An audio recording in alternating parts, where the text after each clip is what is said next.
Hindi naman nakagad ng gutter, ha? Yan. Palagpasin mo lang yan. O, pwede na yan. Side mirror. Yan, o. Copy ka na. Mamaya pa yung sagad. Mamaya pa. Pag lumagpas ang balikat mo. Yan. Sagad na.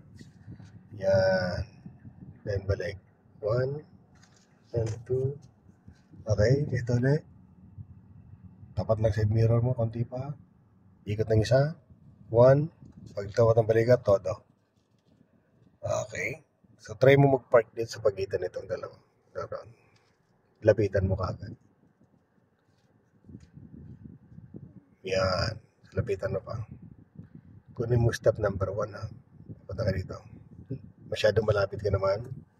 Okay. Kunin mo step number 1. Yan. No. Number 2. Punta ka dito. So, lalapit-lapit ka lang dito ng konti. Makita mo lang yung tinapatan mo ng balikat mo, ano? Hindi ba yan?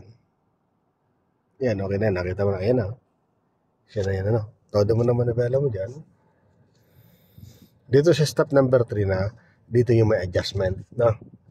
Okay, then, atras ka, ma'am. Tinan mo.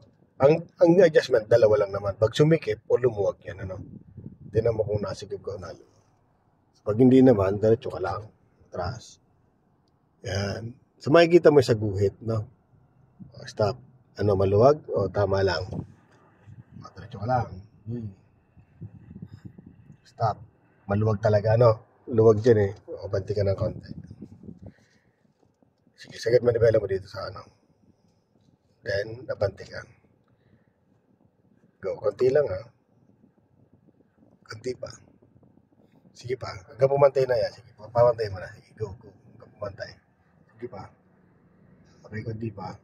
Okay, stop. Gitna manibela mo. 1, 2, then reverse ka na lang. Okay.